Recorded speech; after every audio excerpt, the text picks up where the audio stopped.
What happens when the person who's supposed to be your biggest supporter becomes your biggest threat? The Indiana Fever just witnessed the most spectacular front office meltdown in WNBA history. And it all started with one catastrophic statement from team president Kelly Krauskopf that has fans calling for her head. If you guys missed it, if you didn't hear what Kelly had to say, take a listen. That we want to sustain the growth and the interest level in the franchise. I mean, this is about the Indiana Fever. Yes, we have a foundational player in Caitlin Clark and Aaliyah Boston, and we're going to continue to add to that. But I want this team to be the leader in the country, and a brand, an enduring brand, like Apple or something. I mean, we have a real opportunity here. Picture this. You're celebrating your franchise's biggest star at what should be a triumphant event, and instead of praise, you deliver a verbal slap that sends shockwaves through the entire basketball world. That's exactly what happened when Krauskopf opened her mouth about Caitlin Clark. And the aftermath has been absolutely nuclear. Let me break down what actually went down, because this story gets crazier by the minute. During what was supposed to be a celebration of Clark's incredible impact on the franchise, Krauskopf decided to drop this bombshell statement that has literally broken the internet. She said, and I'm paraphrasing here, that while they have foundational players like Caitlin Clark and Aaliyah Boston, her vision is to build the Indiana Fever into an enduring brand that transcends any individual player, comparing their aspirations to becoming like Apple as a company. Now, on the surface, that might sound like typical corporate speak, but here's where it gets absolutely insane. The timing, the context, and the implications of this statement have created a firestorm that's consuming social media faster than wildfire spreads through dry grass. Think about this for a second. Before Caitlin Clark arrived in Indiana, the Fever were drawing crowds of maybe 4,000 people on a good night. They were practically invisible in the sports landscape, struggling to maintain relevance in a league that was already fighting for attention. Then Clark shows up, and suddenly everything changes overnight. The numbers don't lie, and they tell an incredible story. Clark single-handedly transformed this franchise from a forgettable team into the most watched, most talked about, most followed organization in the entire WNBA. Attendance skyrocketed, merchandise sales exploded, and suddenly everyone knew who the Indiana Fever were. She didn't just improve their brand, she basically created it from scratch. So when Krauskopf makes this statement about building something bigger than Clark herself, fans immediately saw red. They're asking the obvious question, what exactly do you think you're building this brand on? Because without Clark, you're right back to those empty arenas and forgotten game nights that defined your franchise for years. But here's where this story takes an even more dramatic turn. The fan reaction was so swift and so brutal that it caught everyone off guard. Within hours of the statement going public, social media exploded with outrage. Fans weren't just complaining, they were organizing.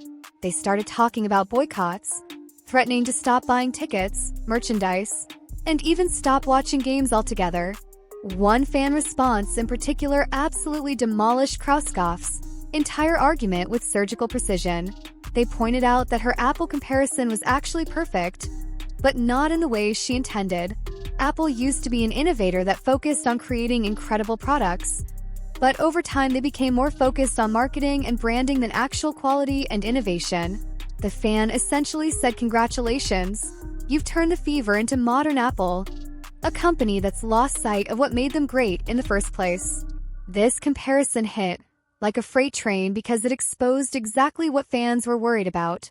They saw the franchise trying to take credit for success that Clark had earned through her individual brilliance, talent, and hard work.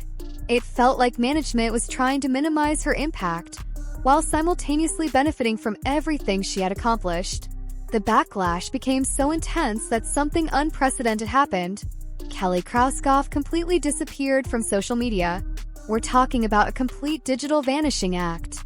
She deactivated her Twitter account, went silent on all platforms, and basically went into hiding rather than face the music for her comments. This move absolutely infuriated fans even more. If you're going to make controversial statements about your franchise's biggest star, you better be prepared to stand behind those words and deal with the consequences. Instead, Krauskopf chose to run and hide, which fans interpreted as cowardice and a complete lack of accountability.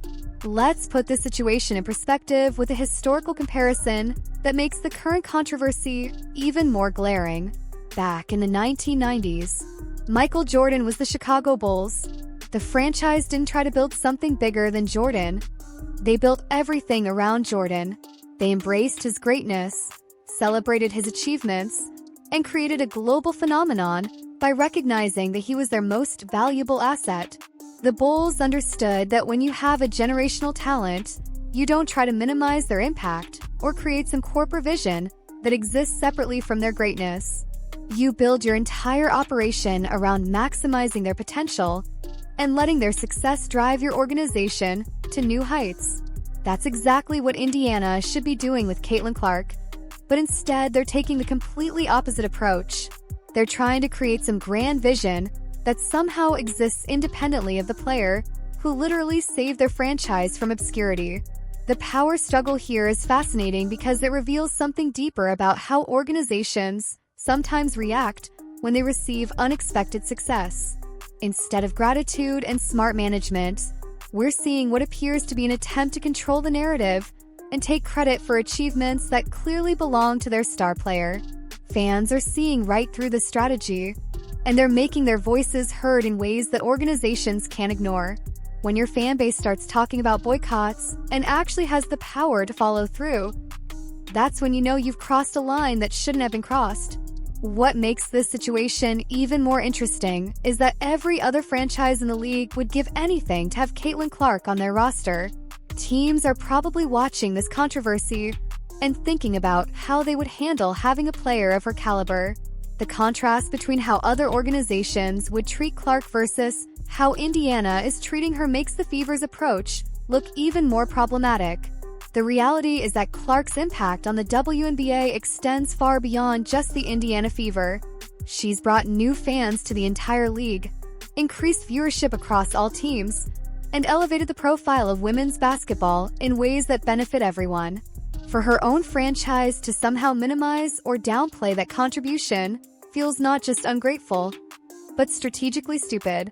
As this story continues to develop, it's clear that we're witnessing a defining moment for the Indiana Fever organization. They can either recognize the mistake they've made and work to repair the relationship with their fan base, or they can continue down this path and risk losing everything that Clark has helped them build. The choice is theirs, but the clock is ticking, and the fans are watching every move they make.